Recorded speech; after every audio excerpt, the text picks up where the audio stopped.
सरकारची दडपशाही रोखण्यासाठी मराठ्यांनी राष्ट्रपती राज्यपाल यांना करोडोंच्या संख्येने ईमेल करावेत, जरांगे पाटलांचं मराठा बांधवांना आवाहन। जेलमध्ये टाकलं तरी 10% आरक्षण स्वीकारणार नाही, जेलमध्ये देखील आमरण उपोषण करणार, जरांगे पाटलांचा निर्धार। कोपर्डी प्रकरणातील 3 आरोपींची जरांगेंविरोधात भूमिका असताना चौथे आरोपी अमोल खुर्णेंचा जरांगेंना पाठिंबा, जरांगेंवर होणारे आरोप चुकीचे, यामागच्या शक्ती कोण ते वेळ आल्यावर समोर येईल, खुर्णेंचं वक्तव्य।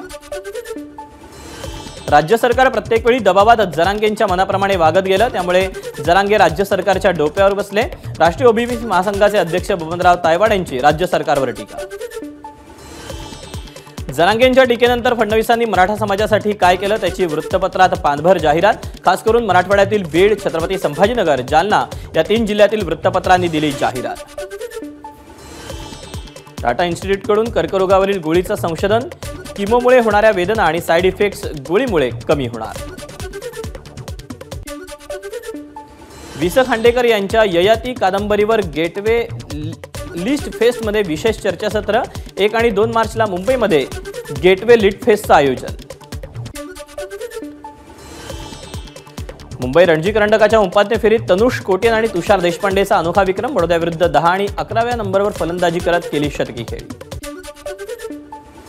सुप्रसिद्ध लावणी कलावंत प्रमिला लोदगेकर यांना भारत सरकारकडून संगीत नाटक अकादमी बिस्मिल्ला खां पुरस्कार जाहीर।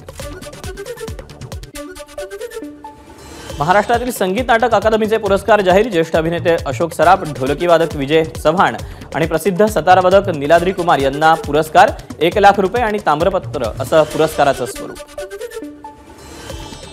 राज्यसभा निवडणुकीत काँग्रेस नेते नासिर हुसेन यांच्या विजयानंतर कर्नाटक सभागृहात पाकिस्तान जिंदाबादच्या घोषणा, भाजपचा आरोप, पोलिसात तक्रार दाखल।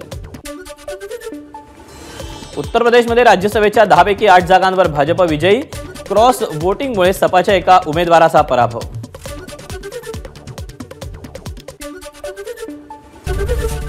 एबीपी माझा, उघडा डोळे बघा नीट।